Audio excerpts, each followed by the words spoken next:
Hello students, good morning. Welcome to the English class. ಮಕ್ಕಳೇ, ಈಗ ನೀವು ತುಂಬ ಥರದ ರುಚಿ ಪದಾರ್ಥಗಳನ್ನು ತಿಂದಿರ್ತೀರಿ. ಫಾರ್ ಎಕ್ಸಾಂಪಲ್ ಬೇಕರಿ ಸ್ವೀಟ್ಸ್ ಆಗಿರ್ಬೋದು, ಮನೆಯಲ್ಲಿ ನಿಮ್ಮ ಅಮ್ಮ ಮಾಡಿರುವಂತಹ ರುಚಿಯಾಗಿರುವಂತಹ ಅಡುಗೆ ಖಾದ್ಯಗಳಾಗಿರ್ಬೋದು, ಎಲ್ಲವನ್ನು ಕೂಡ ನೀವು ತಿಂದಿರ್ತೀರಿ. ಒಂದಿಷ್ಟು ನಿಮಗೆ ಫೇವ್ರೆಟ್ ಇರ್ತವೆ, ಒಂದಿಷ್ಟು ಓಕೆ ಅನ್ನಂಗಿರ್ತವೆ. ಸೊ ಒಟ್ಟಿನಲ್ಲಿ ನೀವೇನು ಮಾಡಿರ್ತೀರಿ, ರುಚಿ ಪದಾರ್ಥಗಳನ್ನು ತಿಂದಿರ್ತೀರಿ. ಸೊ ಇವತ್ತು ಇದೇ ಒಂದು ಸಿಹಿ ಪದಾರ್ಥಕ್ಕೆ ಸಂಬಂಧಪಟ್ಟಿರುವಂತಹ ಒಂದು ಲೆಸನನ್ನು, ಅಂದರೆ ಒಂದು ಪಾಠವನ್ನು 6ನೇ ವರ್ಗದ ವಿದ್ಯಾರ್ಥಿಗಳಿಗೆ ಮೊದಲನೇ ಸೆಮಿಸ್ಟ್ರಲ್ಲಿ ಕೊಟ್ಟಿದ್ದಾರೆ. ಸೊ ಆ ಪಾಠನ ಇವತ್ತು ನಾವು ನೋಡೋಣ. ಇದು ಒಂದು ಸುಂದರವಾದಂತಹ ಲೆಸನ್ ಆಗಿದೆ. ಸೊ ಈಗ ಸುಂದರವಾದಂಥ ಲೆಸನ್ ಅನ್ನೋದಕ್ಕಿಂತನೂ ಈಗ ನೀವು ಬೇಕರಿಯಲ್ಲಿ ಸಿಗೋ ತುಂಬ ರುಚಿ ಪದಾರ್ಥಗಳನ್ನು ತಿಂದಿರ್ತೀರಿ. ಅದರಲ್ಲಿ ಕೇಕ್ ಇರುತ್ತೆ, ಲಡ್ಡು ಇರ್ತದೆ, ಹನಿ ಆ ಥರ. ಮತ್ತು ಮೋಸ್ಟ್ ಪ್ರೊಬ್ಯಾಬಲಿ ಹನಿಯನ್ನು ಎಲ್ಲದರಲ್ಲೂ, ಹನಿ ಅಂದರೆ ಜೇನುತುಪ್ಪ, ಹನಿಯನ್ನು ಎಲ್ಲದರಲ್ಲೂ ಕೂಡ ಬಳಸಿರ್ತಾರೆ, ಹೌದಲ್ಲ? ಸೊ ಆ ಹನಿ ಹೇಗೆ ರೆಡಿ ಆಗುತ್ತೆ, ಹೇಗೆ ಪ್ರಿಪೇರ್ ಆಗ್ತದೆ ನ್ಯಾಚುರಲ್ ಆಗಿ, ಅಂಗಡಿಯಲ್ಲಿ ಎಲ್ಲ ನ್ಯಾಚುರಲ್ ಆಗಿ ಅದು ಹೇಗೆ ಪ್ರಿಪೇರ್ ಆಗುತ್ತೆ ಅನ್ನೋದನ್ನು how do bees honey make ಅಂತ ಒಂದು ಲೆಸನಲ್ಲಿ ಕೊಟ್ಟಿದ್ದಾರೆ. ಸೊ ಅದನ್ನು ನಾವು ನೋಡೋಣ. ಓಕೆ ಫೈನ್ ಸ್ಟೂಡೆಂಟ್ಸ್, 6ನೇ ವರ್ಗದ 3ನೇ ಒಂದು ಯೂನಿಟ್ ಆಗಿರುವಂತಹ ಹೌ ಡು ಬೀಸ್ ಮೇಕ್ ಹನಿ, ಈ ಒಂದು ಲೆಸನನ್ನು ಇವತ್ತು ನೋಡೋಣ. ಈ ಲೆಸನ್ಗೆ ಹೋಗೋಕ್ಕಿಂತ ಮೊದಲು ಇಲ್ಲೊಂದು ಪ್ರೀ ಆ್ಯಕ್ಟಿವಿಟಿನ ಕೊಟ್ಟಿದ್ದಾರೆ. ತುಂಬ ಸಿಂಪಲ್, ಇದನ್ನು ನೀವೇ ಮಾಡ್ಬೋದು. ಒಂದು ಸೈಡ್ ಚಿತ್ರಗಳನ್ನು ಕೊಟ್ಟು ಅದರ ಎದುರುಗಡೆ ಅವುಗಳ ಹೆಸರುಗಳನ್ನು ಕೊಟ್ಟಿದ್ದಾರೆ. ಇದನ್ನು ನೀವು ನೋಡಿ ಹೊಂದಿಸಬೇಕು, ಲೈನ್ ಹಾಕುವುದರ ಮುಖಾಂತರ ಅದನ್ನು ಹೊಂದಿಸಬೇಕು. ಸೊ ಮೊದಲನೆಯ ಒಂದು ಚಿತ್ರ ನೊಣ ಅಥವಾ ಹುಳುವಿನ ಚಿತ್ರ ಇದ್ದು, ಅದನ್ನು ನಾವು ಆಪ್ಷನ್ ಬಿಗೆ ಸೇರಿಸ್ಕೋರಿ. ಅಂದರೆ ಅದು ಹನಿ ಬಿ ಇದೆ, ಅದು ಏನಿದೆ ಅಂದರೆ ಹನಿ ಬಿ ಇದೆ. ಸೊ ಈ ಥರ ನೀವು ಅದನ್ನು ಜಾಯಿಂಟ್ ಮಾಡಬೇಕು. ನೆಕ್ಸ್ಟ್ ಎರಡನೇದು ಬಂದುಬಿಟ್ಟು ಇಲ್ಲಿ ಕೃಷಿ ಮಾಡ್ತಾಯಿದ್ದಾರೆ. ಯಾವ ಕೃಷಿ ಅಂದರೆ ಜೇನು ಸಾಕಾಣಿಕೆಯನ್ನು ಕೃಷಿಯಾಗಿ ಒಂದು ತುಂಬ ಕಡೆ ಇದನ್ನು ಪ್ರಾಕ್ಟೀಸ್ ಮಾಡ್ತಾ ಇದ್ದಾರೆ. ಸೊ ಇದನ್ನು ನಾವು ಏನಂತ ಕರಿತೀವಿ ಅಂದರೆ ಬಿಹೀವ್. ಈ ಒಂದು ಪ್ರಾಸೆಸ್ಗೆ ನಾವು ಏನಂತ ಕರಿತೀವಿ ಅಂದರೆ ಬಿಹೀವ್ ಅಂತ ಕರಿತೀವಿ. ಸೊ ಇದನ್ನು ನೀವು ಆಪ್ಷನ್ ಸಿಗೆ ಈ ಥರ ಜಾಯಿನ್ ಮಾಡ್ಕೋರಿ. ನೆಕ್ಸ್ಟ್ 3ನೆಯ ಚಿತ್ರದಲ್ಲಿ ನೋಡ್ತಾ ಇದ್ದೀರಿ, ಆ ಒಂದು ವ್ಯಾಕ್ಸ್ ಅಂದರೆ ನಾವು ಆಡು ಭಾಷೆಯಲ್ಲಿ ಹುಟ್ಟು ಅಂತ ಕರಿತೀವಿ.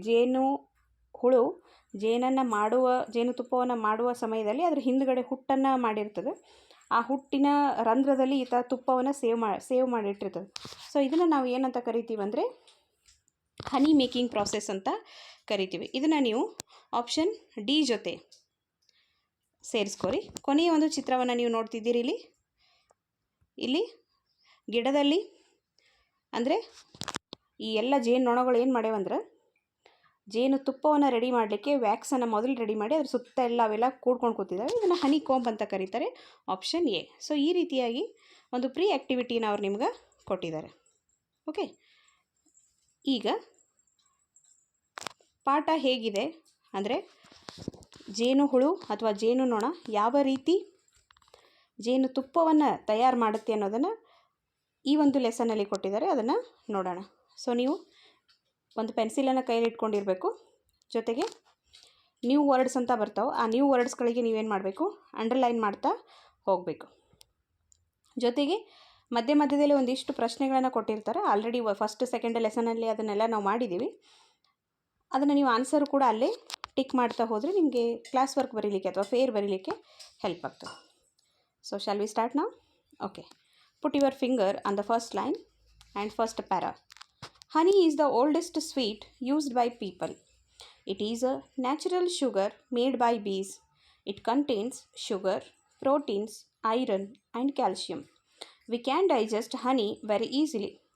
It calms a cough and soothes a sore throat.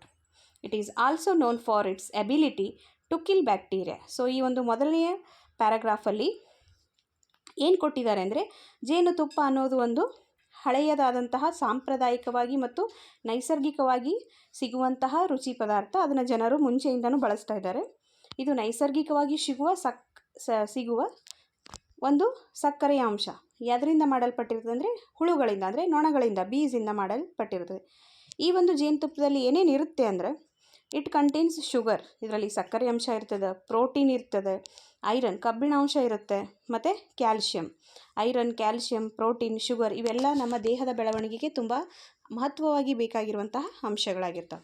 V can digest honey very easily, ಅಂದರೆ ನಾವು ತುಪ್ಪವನ್ನು ತಿಂದು ಅಂದರೆ ಜೇನುತುಪ್ಪವನ್ನು ತಿಂದು ಬಹಳ ಈಸಿಯಾಗಿ ಸರಳವಾಗಿ ಪಚನ ಕ್ರಿಯೆಯನ್ನು ಮಾಡ್ಕೋಬೋದು. ಇದು ಜೊತೆಗೆ ಇದು ಔಷಧಿಯಾಗಿಯೂ ಕೂಡ ನಮಗೆ ಸಹಾಯ ಮಾಡ್ತದೆ. ಏನಕ್ಕೆ ಅಂದರೆ ಕಾಫ್, ಕೆಮ್ಮಿಗೆ, ಮತ್ತು ಗಂಟಲು ನೋವು, ಸೋರ್ ಥ್ರೋಟ್ ಅಂದರೆ ಗಂಟಲು, ಸೋರ್ ಥ್ರೋಟ್ ಅಂದರೆ ನೋವಿನಿಂದ ಕೂಡಿರುವಂತಹ ಗಂಟಲಿಗೆ ಇದೇನು ಮಾಡುತ್ತಂದರೆ ರಿಲ್ಯಾಕ್ಸನ್ನು ಅಥವಾ ರಿಲೀಫನ್ನು ಕೊಡ್ತದೆ.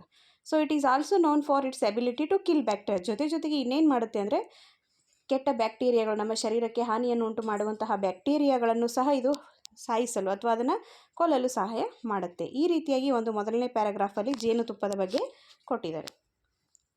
ಈಗ ಎರಡನೇ ಪ್ಯಾರಾಗ್ರಾಫ್ ನೋಡಿ. Let us now learn about making honey. Honey making is not very simple. Honey bees start the honey making process by visiting flowers and collecting nectar. They gather nectar in the spring when most flowers and plants are in bloom. They use their long tube-like tongues to suck the nectar out of the flowers. ಅಂದರೆ ಈ ಎರಡನೇ ಪ್ಯಾರಾಗ್ರಾಫಲ್ಲಿ ಅವರು ಜೇನುತುಪ್ಪ ಹೇಗೆ ನೊಣಗಳು ಮಾಡ್ತವೆ ಅಂದರೆ ಹುಳುಗಳು ಹೇಗೆ ಮಾಡ್ತವೆ ಅನ್ನೋದನ್ನು ಕೊಟ್ಟಿದ್ದಾರೆ. ಇದು ಜೇನುತುಪ್ಪ ಮಾಡೋದು ಅಷ್ಟು ಈಸಿಯಾಗಿ ಅಥವಾ ಸರಳವಾಗಿ ಇರುವಂತಹ ಪ್ರಾಸೆಸ್ ಅಲ್ಲ. ನಾವೇನು ಮಾಡ್ತೀವಿ, ರೆಡಿ ಇರೋ ಗಿಡದಲ್ಲಿ ನೋಡಿ ಟಕ್ ಅಂತ ಕೊಯ್ಕೊಂಡು ಬಂದು ತಿಂದುಬಿಡ್ತೀವಿ, ಆ ರುಚಿಯನ್ನು ಆಸ್ವಾದಿಸ್ತೀವಿ. ಬಟ್ ಅದು ತುಪ್ಪ ರೆಡಿ ಆಗಬೇಕಂದ್ರೆ ಆ ಹುಳುಗಳ ಕಷ್ಟ ಅಂದರೆ ಪರಿಶ್ರಮ ತುಂಬ ಇರ್ತದೆ. ಅವು ಮೊದಲು ಏನು ಮಾಡ್ತವಂದ್ರೆ ಹೂಗಳಿಗೆ, ಫ್ರೆಶ್ ಆಗಿ ಅರಳ್ತಾ ಇರೋ ಹೂಗಳ ಹತ್ರ ಹೋಗಿ ಆ ಹೂವಿನಲ್ಲಿರುವಂತಹ ನೆಕ್ಟರ್ ಅಂದರೆ ಮಕರಂದ. ಸೊ ನೆಕ್ಟರ್ಗೆ ನೀವು ಅಂಡರ್ಲೈನ್ ಮಾಡ್ಕೋಬೇಕು, ಇಲ್ಲಿದೆ. ಸೊ ಇದನ್ನು ಏನಂತ ಕರೀತಾರೆ ಅಂದರೆ ನೆಕ್ಟರ್, ಮಕರಂದ, ಹೂವಿನ ಮಕರಂದವನ್ನು ಹೀರ್ಕೊಂಡು ಬಂದು ತಮ್ಮ ಮೂಗಿನಲ್ಲಿ ತಮ್ಮ ಬಾಯಿಯಲ್ಲಿ ಟ್ಯೂಬ್ ಥರ ಇರುವಂತಹ ಒಂದು ಟಂಗಲ್ಲಿ ಅದನ್ನು ಏನು ಮಾಡ್ತಾವೆ, ಸಕ್ ಮಾಡ್ಕೊಂಬಾರ. ಸಕ್ ಅಂದರೆ ಹೀರು. ಸೊ ಅದರಲ್ಲಿ ಹೀರ್ಕೊಂಡು ಬಂದವೇನು ಕಲೆಕ್ಟ್ ಮಾಡ್ಕೊಂಬಂದು ಪ್ರತಿಯೊಂದು ಹೂವಿನಿಂದ ತಂದಿರುವಂತಹ ಮಕರಂದವನ್ನು ಸೇರಿಸಿ ಅವು ಏನು ಮಾಡ್ತಾವೆ ಅಂದರೆ ಜೇನುತುಪ್ಪವನ್ನು ರೆಡಿ ಮಾಡ್ತವೆ. ಇಲ್ಲಿ ನೋಡ್ತಿರ್ಬೋದು, ಒಂದು ಚಿತ್ರವನ್ನು ಕೊಟ್ಟಿದ್ದಾರೆ ಅವರು. ಇಲ್ಲಿ ಒಂದು ಹುಳು ಐತಿ, ಅಂದರೆ ಜೇನು ನೊಣ ಅದ, ಹೂಗಳಲ್ಲಿರುವಂತಹ ಮಕರಂದವನ್ನು ಅದು ಹೀರ್ತಾ ಇದೆ. ನೆಕ್ಸ್ಟ್ ಮೂರನೇ ಪ್ಯಾರಾಗ್ರಾಫ್ ನೋಡಿ. They store the nectar in their stomachs ಅಂದರೆ honey sacs and carry it to the beehive. While inside the bee's stomach for about half an hour, the nectar mixes with the proteins and enzymes produced by the bees. The nectar is thus converted into honey. The bees then drop the honey into the honeycombs. The bees repeat the process until the combs are full. So ಈ ಒಂದು ಪ್ಯಾರಾಗ್ರಾಫಲ್ಲಿ ಹೂವಿನಿಂದ ತಂದಂತಹ ಮಕರಂದವನ್ನು next ಅವು ಏನು ಮಾಡ್ತವೆ ಅಂತ. ಮೊದಲು ಅವು ಏನು ಮಾಡ್ತಾವೆ, ಹೂವಿನಿಂದ ಹಾರ್ಕೊಂಡು ಹೋಗಿ ತರ್ತಾ ಇರ್ತಾವಲ್ಲ, ಅದನ್ನು ತಮ್ಮ ಹೊಟ್ಟೆಯಲ್ಲಿ, ಸ್ಟಮಕ್ ಅಂದರೆ ಹೊಟ್ಟೆಯಲ್ಲಿ ಏನು ಮಾಡ್ತಾವೆ, ಸೇವ್ ಮಾಡ್ಕೊಂಡು ಬಂದಿರ್ತಾವೆ. ಅದನ್ನು ಹನಿ ಸ್ಯಾಕ್ಸ್ ಅಂತ ಕರೀತಾರೆ. ಅದನ್ನು while inside the bees stomach for about half an hour, ಒಂದು ಅರ್ಧ ಗಂಟೆಯಲ್ಲಿ ಹಾಫ್ ಆನ್ ಅವರ್ ಅಂದರೆ ಅರ್ಧ ಗಂಟೆಯವರೆಗೂ ತಮ್ಮ ಹೊಟ್ಟೆಯಲ್ಲಿ ಇಟ್ಕೊಂಡು ಅವುಗಳನ್ನು ಅವತ್ರ ಹೊಟ್ಟೆಯಲ್ಲಿ ಏನಾಗ್ತದೆ ಅಂದರೆ ಅದು ಪ್ರೋಟೀನ್ ಮತ್ತು ಎಂಜೈಮ್ ಎರಡೂ ಮಿಕ್ಸ್ ಆಗಿ ಅದು ನ್ಯಾಚುರಲ್ ಆಗಿದೆ, ಅವತ್ರ ಹೊಟ್ಟೆಯಲ್ಲಿನೇ ಆಗ್ತಾ ಇರುತ್ತೆ. ಆ ಒಂದು ಮಕರಂದವನ್ನು ನಾವು ಏನಂತ ಮಕರಂದವನ್ನು ತುಪ್ಪವನ್ನಾಗಿ ಅಂದರೆ ಜೇನುತುಪ್ಪವನ್ನಾಗಿ ಕನ್ವರ್ಟ್ ಮಾಡ್ತವೆ. ಆಮೇಲೆ ಕನ್ವರ್ಟ್ ಮಾಡಿ ಅದು ವ್ಯಾಕ್ಸ್ ಇರುತ್ತಲ್ಲ, ಹುಟ್ಟಲ್ಲಿ ಏನು ಮಾಡ್ತಾವೆ, ಅದನ್ನು ಸ್ಟೋರ್ ಮಾಡ್ತಾವೆ. ಇದೇ ಥರ ಅವು ಪ್ರಾಸೆಸನ್ನು ಆ ಹುಟ್ಟು ತುಂಬುವವರೆಗೂ, ಆ ಜೇನುತುಪ್ಪ ರೆಡಿ ಆಗೋವರೆಗೂ ಏನು ಮಾಡ್ತಾವೆ, ಅದನ್ನು ಕಂಟಿನ್ಯೂ ಈ ಪ್ರಾಸೆಸನ್ನು ರಿಪೀಟ್ ಮಾಡ್ತಾ ಇರ್ತವೆ. ಇಲ್ಲಿ ನೋಡಿರಿ, ಈ ಒಂದು ಚಿತ್ರದಲ್ಲಿ ಆ ಒಂದು ಪ್ರಾಸೆಸನ್ನು ಕೊಟ್ಟಿದ್ದಾರೆ. ಇದು ನೀವು ವ್ಯಾಕ್ಸನ್ನು ಅಂದರೆ ಜೇನುತುಪ್ಪ ಯಾವತ್ತಾದರೂ ಬಿಡಿಸಿದ್ರಂದರೆ, ತಿನ್ನೋಕ್ಕಂತ ಬಿಡಿಸಿರ್ತೀರಲ್ಲ, ಆ ಸಮಯದಲ್ಲಿ ನೀವು ಅದು ವ್ಯಾಕ್ಸಲ್ಲಿ ಈ ಥರ ನೋಡ್ಬೋದು, ರಂಧ್ರಗಳಿರ್ತಾವೆ, ಹೋಲ್ ಇರುತ್ತೆ, ಅದರೊಳಗಡೆ ಎಲ್ಲ ಜೇನಿರುತ್ತೆ. ನೀವು ಅದನ್ನು ಹಿಂಡಿ ತಗೊಂಡಿರ್ತೀರಿ ಅಲ್ಲ. ಸೊ ಅಲ್ಲಿ ಏನು ಮಾಡ್ತಾವೆ, ಇಡೀ ಎಲ್ಲ ರಂಧ್ರಗಳು ತುಂಬುವವರೆಗೂ ಈ ಒಂದು ಪ್ರಾಸೆಸನ್ನು ಕಂಟಿನ್ಯೂ ಮಾಡ್ತಾವೆ. ಅಂದರೆ ಹೂಗಳಿಂದ ಮಕರಂದ ತರೋದು, ತಮ್ಮ ಹೊಟ್ಟೆಯಲ್ಲಿ ಅದನ್ನು ಇಟ್ಕೊಳ್ಳೋದು, ಅದ್ರ ಜೊತೆ ಪ್ರೋಟೀನ್ ಮತ್ತು ಎಂಜೈಮ್ಸನ್ನು ಸೇರಿಸಿ ಅದನ್ನು ಏನು ಮಾಡೋದು ಅಂದರೆ, ಈಗ ಮುಂದಿನ ಒಂದು ಪ್ಯಾರಾಗ್ರಾಫಲ್ಲಿ ಏನಿದೆ ಅಂತ ನೋಡೋಣ. To prepare for long-term storage, the bees fan their wings to evaporate and thicken the honey. Note, nectar has 80% water and honey has only about 14 to 18% of water. When this is done, the bees cap the honeycomb with wax and move on to the next empty comb. So, in a nutshell, the honey we eat is nectar that honey bees have collected, regurgitated, and dehydrated to enhance its nutritional properties. ಅಂದರೆ ಈ ಥರ ಅವು ಏನು ಮಾಡ್ತಾವಂದರೆ ಜೇನು ನೊಣಗಳು ಮಕರಂದದಿಂದ ಅಂದರೆ ನೆಕ್ಟರಿಂದ ಮಕರಂದವನ್ನು ಹೀರ್ಕೊಂಡು ಬಂದು ತಮ್ಮ ಹೊಟ್ಟೆಯಲ್ಲಿ ಏನು ಪ್ರೋಟೀನ್ ಮತ್ತು ಎನ್ಸೈಮನ್ನೆಲ್ಲ ಮಿಕ್ಸ್ ಮಾಡಿ ಜೇನುತುಪ್ಪವನ್ನಾಗಿ ರೆಡಿ ಮಾಡಿದ್ಮೇಲೆ ಅದು ಆ ಒಂದು ವ್ಯಾಕ್ಸಲ್ಲಿ ಹಾಕಿದ್ಮೇಲೆ ಮುಂದೆ ಏನು ಮಾಡ್ತಾವಂದರೆ ಕಂಟಿನ್ಯೂ ಅಲ್ಲಿ ಅದೇ ಒಂದು ವ್ಯಾಕ್ಸ್ ಮೇಲೆ ಕೂತ್ಕೊಂಡವು ತಮ್ಮ ಏನಂತಾರೆ ರೆಕ್ಕೆಗಳಿಂದ ಕಂಟಿನ್ಯೂ ಆಗಿ ಗಾಳಿಯನ್ನು ಬೀಸ್ತಿರ್ತವೆ. ಯಾಕೆ ಅಂದರೆ ಅದು ಡಿಹೈಡ್ರೇಟ್ ಆಗಬೇಕು, ಅಂದರೆ ಎವಾಪರೇಟ್ ಆಗಬೇಕು. ಅದರಲ್ಲಿ ಗಾಳಿ ಮತ್ತು ನೀರಿನ ಅಂಶ ಏನು ಇರದೇ ಇರೋ ಥರ ಅದು ಗಟ್ಟಿಯಾಗೋವರೆಗೂ ಏನು ಮಾಡ್ತಾವೆ, ಇದನ್ನು ಪ್ರಾಸೆಸ್ನ ಕಂಟಿನ್ಯೂ ಮಾಡ್ತಾವೆ. ಮತ್ತು ಇನ್ನೊಂದೇನೆಂದರೆ ನೈಸರ್ಗಿಕವಾಗಿ ಮಾಡಿರುವಂತಹ ಈ ಜೇನುತುಪ್ಪದಲ್ಲಿ 80% ನೆಕ್ಟರ್ ಇರುತ್ತೆ, ಅಂದರೆ ಹೂವಿನ ಮಕರಂದ ಇದ್ದು ಕೇವಲ 14-18% ಅಷ್ಟೇ ನೀರಿನ ಅಂಶ ಇರ್ತದೆ. ಅದಕ್ಕೆ ಅದು ನ್ಯಾಚುರಲ್ಲಾಗಿ ಸಿಗುವಂತಹ ಒಂದು ಜೇನುತುಪ್ಪ ಅತ್ಯಂತ ರುಚಿಯಾಗಿರ್ತದೆ. ಮತ್ತು ದೇಹದಲ್ಲಿ ಇರುವ ಕೆಮ್ಮು ಬಂದಾಗ, ಗಂಟಲು ನೋವು ಬಂದಾಗ ಏನು ಮಾಡ್ತದೆ ಅಂದರೆ ಅದು ಔಷಧಿಯಾಗಿ ವರ್ಕ್ ಮಾಡ್ತದೆ. ಅದೇ ರೀತಿ ಒಂದು ಸರಿ ಒಂದು ಏನು ಹನಿ ಕೊಂಬ್ ಇರುತ್ತಲ್ಲ, ಅಂದರೆ ಒಂದು ಗಿಡದಲ್ಲಿ ಏನದು ಜೇನುತುಪ್ಪವನ್ನು ರೆಡಿ ಮಾಡಲಿಕ್ಕೆ ಎಲ್ಲವನ್ನು ವ್ಯವಸ್ಥೆ ಮಾಡ್ತಾರೆ, ಅದು ತುಂಬ ಆದಮೇಲೆ ಅವು ಸುಮ್ಮನೆ ಮತ್ತೆ ಖಾಲಿ ಕೊಡಲ್ಲ. ಮತ್ತೇನು ಮಾಡ್ತಾವೆ, ಮತ್ತೊಂದು ಗಿಡದ ಒಂದು ರೆಂಬೆಗೆ ಹೋಗಿ ತಮ್ಮ ಮತ್ತೆ ಈ ಹಳೆ ಅಂದರೆ ಈ ಡ್ಯೂಟಿಯನ್ನು ಅಂದರೆ ಈ ಒಂದು ಪ್ರಕ್ರಿಯೆಯನ್ನು ಶುರು ಮಾಡ್ತವೆ. ಸೊ ಕಂಟಿನ್ಯೂ ಆಗಿ ಅವುಗಳು ಹೂಗಳಿಂದ ಸಿಗುವಂತಹ ನೆಕ್ಟರನ್ನು ತಂದುಬಿಟ್ಟು ಏನು ಮಾಡ್ತಾವಂದರೆ ಜೇನುತುಪ್ಪವನ್ನು ರೆಡಿ ಮಾಡುವ ಒಂದು ಪ್ರಾಸೆಸ್ಸಲ್ಲಿ ಇರ್ತಿರ್ತವೆ. ಸೊ ಇದರಲ್ಲಿ ತುಂಬ ಇದರಲ್ಲಿ ಏನಿರ್ತದೆ ಅಂದರೆ ಒಳ್ಳೆಯ ಪ್ರೋಟೀನ್ ಮತ್ತು ಐರನ್ ಅಂಶ, ಕ್ಯಾಲ್ಶಿಯಮ್, ಶುಗರ್ ಕಂಟೆಂಟು ಎಲ್ಲವೂ ಕೂಡ ಈ ಜೇನುತುಪ್ಪದಲ್ಲಿ ಇರ್ತದೆ. ಸೊ ನೆಕ್ಸ್ಟ್ ನೋಡ್ರಿ, honey bees are divided as house bees and field bees. The house bees keep the houses clean and well ventilated.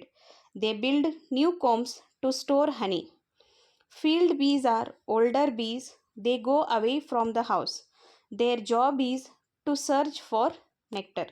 So ಇಲ್ಲಿ ನಾವು ನೊಣಗಳು ಅಂತ ನೋಡಿದಾಗ ಎರಡು ರೀತಿಯ ನೊಣಗಳನ್ನು ನಾವು ಬೇರ್ಪಡಿಸ್ಬೋದು. ಒಂದು ಮನೆಯಲ್ಲಿರುವಂತಹ ನೊಣಗಳು, ಇನ್ನೊಂದು ಅಂದರೆ ಅಡವಿಯಲ್ಲಿ ಅಥವಾ ಹೊಲದಲ್ಲಿ ಅಥವಾ ಹೊರಗಡೆ ಇರುವಂತಹ ನೊಣಗಳು. ಸೊ ಇಲ್ಲಿ ಹೌಸ್ ಬೀಸ್ ಅಂದರೆ ಮನೆಯಲ್ಲಿರುವಂಥ, ಈಗ ನಾವು ಮನೆಯಲ್ಲಿ ಏನಾದರೂ ಹಾಲಿನ ಪದಾರ್ಥ ಮಾಡಿದಾಗ, ರುಚಿಯ ಪದಾರ್ಥ ಮಾಡಿದಾಗ ನೊಣಗಳು ಬರ್ತಿರ್ತಾವೆ, ಅದನ್ನು ಬೀಸ್ ಅಂತ ಕರಿತೀವಿ. ಅವಕ್ಕೆ ಹೌಸ್ ಫ್ಲೈ ಅಥವಾ ಬೀಸ್ ಅಂತ ಕರಿತೀವಿ. ಆ ನೊಣಗಳು ಬೇರೆ, ಅವು ಯಾವುದೇ ರೀತಿಯ ಜೇನುತುಪ್ಪವನ್ನು ರೆಡಿ ಮಾಡೋದಿಲ್ಲ. ಫೀಲ್ಡ್ ಬೀಸ್ ಅಂತ ಬರ್ತಾವಲ್ಲ, ಅವು ಏನು ಮಾಡ್ತವೆ, ದೂರ ಸ್ಥಳಗಳಿಗೆ ಹೋಗಿ ಮಕರಂದವನ್ನು ಹೀರ್ಕೊಂಡು ಬಂದು ಅದರಿಂದ ಒಂದು ಜೇನುತುಪ್ಪವನ್ನು ರೆಡಿ ಮಾಡ್ತಾವೆ. ಈ ಮತ್ತು ಮನೆಯಲ್ಲಿರುವ ನೊಣಗಳು ಏನಕ್ಕೆ ಹೆಲ್ಪ್ ಆಗ್ತಾವಂದ್ರೆ ನಮ್ಮ ಮನೆಯನ್ನು ಸ್ವಚ್ಛವಾಗಿಡಲು, ಜೊತೆಗೆ ವೆಂಟಿಲೇಟೆಡ್ ಆಗಿರಲು ಹೆಲ್ಪ್ ಮಾಡ್ತಾವೆ. ವೆಂಟಿಲೇಟೆಡ್ ಅಂದರೆ ಗಾಳಿ ಬೆಳಕು ಸರಿಯಾಗಿ ಹಾಯಿಸೋ ಥರ.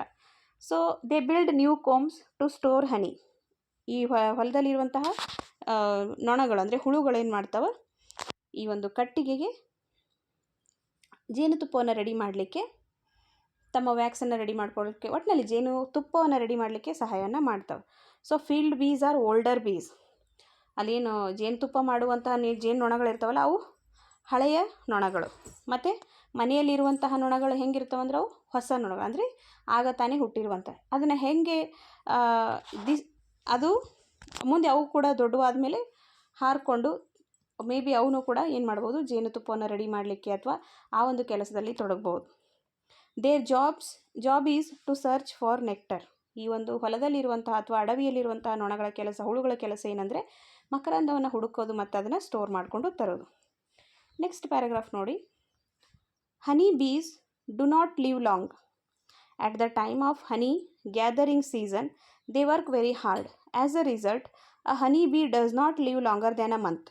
Around 2,000 bees die every day in a honey making hive. The queen bee lays eggs and she maintains the population of the hive. ನಾನು ಆವಾಗಲೇ ಹೇಳೋದಲ್ಲ, ಎರಡು ರೀತಿಯಾದಂತಹ ಹುಳುಗಳು, ಜೇನು ನೊಣಗಳಿರ್ತಾವಂತ. ಒಂದು ಮನೆಯಲ್ಲಿರುವಂಥದ್ದು ಮತ್ತು ಇನ್ನೊಂದು ಹೊಲದಲ್ಲಿ ಅಥವಾ ಅಡವಿಯಲ್ಲಿ ಇರುವಂಥದ್ದು.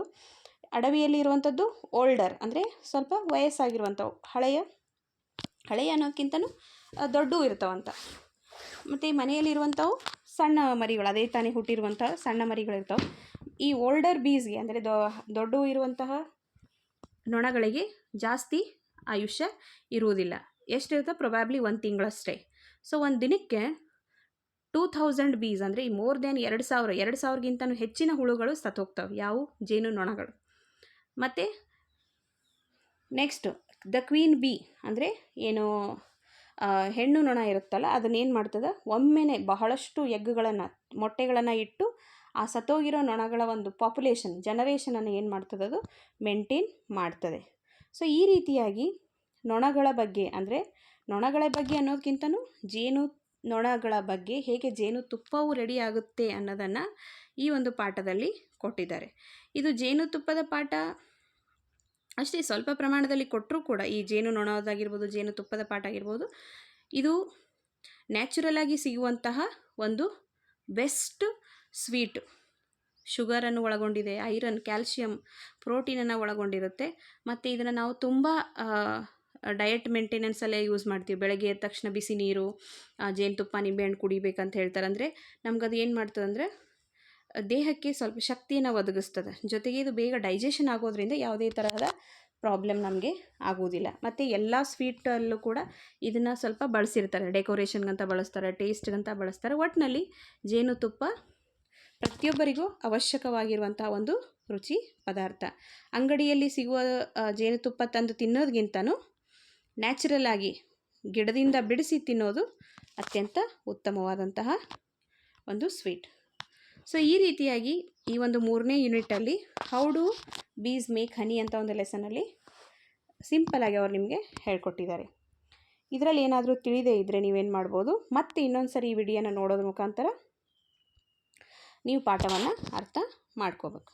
ಓಕೆ, ಸೊ ನೆಕ್ಸ್ಟ್ ವಿಡಿಯೋದಲ್ಲಿ ಈ ಒಂದು ಪಾಠದ ಮುಂದಿನ C1 ಅಂದರೆ ಕ್ವಶನ್ ಆನ್ಸರ್ಸ್ ಏನಿದ್ದಾವೆ ಅವನ್ನ ನಾನು ಡಿಸ್ಕಸ್ ಮಾಡ್ತೀನಿ.